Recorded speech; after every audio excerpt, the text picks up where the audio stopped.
নমস্কার, কেমন আছেন সবাই? বেঙ্গলি ফুড ব্লগস চ্যানেলে আপনাদের সবাইকে স্বাগত জানাই।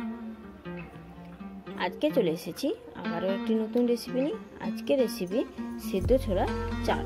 তো কীভাবে একদম বাড়িতে ঘরোয়া পদ্ধতিতে সেদ্ধ ছোলার চাট সহজ সরল উপকরণ আর কম উপকরণ দিয়ে বানাতে হয়, তার রেসিপিটা আজ আমি তোমাদের কাছে শেয়ার করব। তো চলো বেশি দেরি না করে ভিডিওটি শুরু করা যাক। ভিডিওটি প্রথম থেকে শেষ পর্যন্ত দেখার অনুরোধ রইল।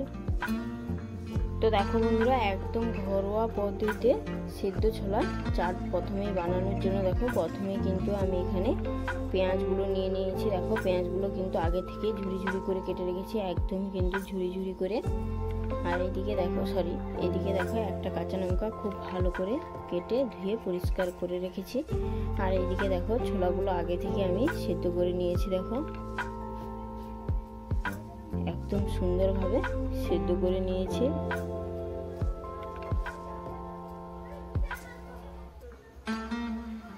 এবার চলো গ্যাসে কড়াইতে খুব ভালো করে এগুলো মশলা দিয়ে খুব ভালো করে কষিয়ে নিচ্ছি। তো দেখো বন্ধুরা, আমি কিন্তু গ্যাসে কড়াইটা বসিয়ে দিয়েছি। আর কড়াইতে দেখো অল্প পরিমাণ আমি তেল দিয়ে দিয়েছি। এবারে খুব সুন্দর করে একটা মশলা দিয়ে দিচ্ছি। দেখো বন্ধুরা, পেঁয়াজ লঙ্কা কুচিটা দিয়ে রেখেছিলাম সেটা দিয়ে দিচ্ছি।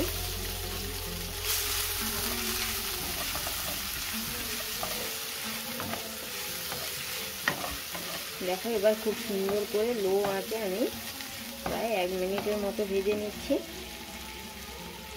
দেখো অল্প পরিমাণ ভাজা হয়ে গেলে আমি অল্প পরিমাণ লঙ্কার গুঁড়ো দিয়ে দেব।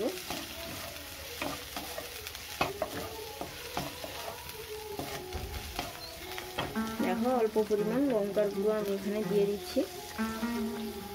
তোমরা এখানে চাইলে কাঁচা লঙ্কা দিয়েই করতে পারো, বা অবশ্যই কাঁচা লঙ্কার বদলে লঙ্কার গুঁড়ো দিতেও পারো, যে কোনো একটা দিলে হবে, কোনো অসুবিধে নেই। দেখো খুব সুন্দরভাবে কিন্তু করে নিয়েছি। এবারে অল্প পরিমাণ আমি অবশেষে জিরের গুঁড়ো দিয়ে দেবো। তো খুব বেশি জিরের গুঁড়ো ব্যবহার করবে না, অবশ্যই কম জিরের গুঁড়ো ব্যবহার করবে, নাহলে কিন্তু এর টেস্টটা তেতো স্বাদ লাগবে, খেতে ভালো লাগবে না। তো দেখো খুব সুন্দরভাবে কিন্তু মেশানো হয়ে গেছে। এবারে আমি দিয়ে দিচ্ছি সেদ্ধ করে রাখা ছোলা আর আলু। দেখো খুব সুন্দরভাবে দেখো কষিয়ে নিচ্ছি।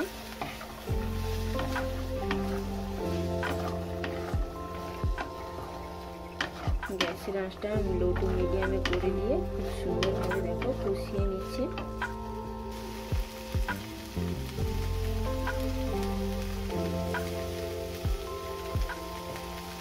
দেখো বন্ধুরা, অবশেষে আমি বিট লবণ উপর থেকে এইভাবে দিয়ে দিচ্ছি। এবার খুব বেশি বিট লবণ দেবে না, অল্প পরিমাণ দেবে।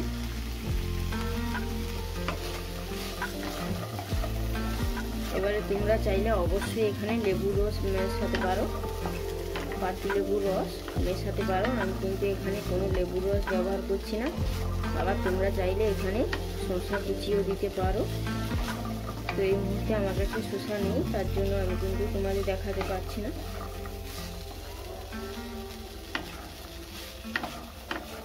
তো দেখো খুব সুন্দরভাবে কিন্তু কষিয়ে নিয়েছি। দেখো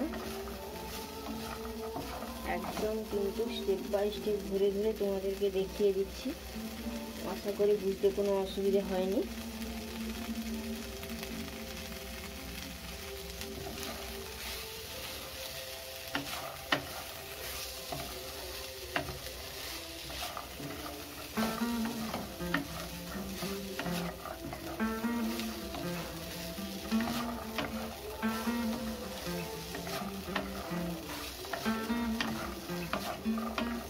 তো দেখো বন্ধুরা, গ্যাসের আঁচটা লো টু মিডিয়ামে করে দিয়ে আমি প্রায় 2 থেকে 3 মিনিট খুব ভালো করে এইভাবে একইভাবে ভেজে নিয়েছি। এবারে চলো খুব সুন্দরভাবে কিন্তু ভাজা হয়ে গেছে, একদম স্পেশালভাবে সেদ্ধ ছোলা চাট। তো চলো এবারে আমি এটা খুব সুন্দর করে বাটিতে একটা নামিয়ে নিচ্ছি বা প্লেটে নামিয়ে নিচ্ছি। একদম কিন্তু ঘরোয়া পদ্ধতিতে বানিয়েছি। দেখো তো দেখো বন্ধুরা, খুব সুন্দরভাবে কিন্তু নামিয়ে নিয়েছি। তো দেখো সেদ্ধ ছোলার মাখা দেখো কত সুন্দর হয়েছে। দেখো সেদ্ধ ছোলার চাট তো একদম কিন্তু ঘরোয়া স্টাইলেই বানিয়েছি। তো একদম কাছ থেকে তোমাদেরকে দেখিয়ে দিচ্ছি। দেখো, না দেখলে কিন্তু বুঝতেই পারবে না যে টেস্টটা এতটা সুন্দর হয় আর এটা দেখতেও এতটা সুন্দর।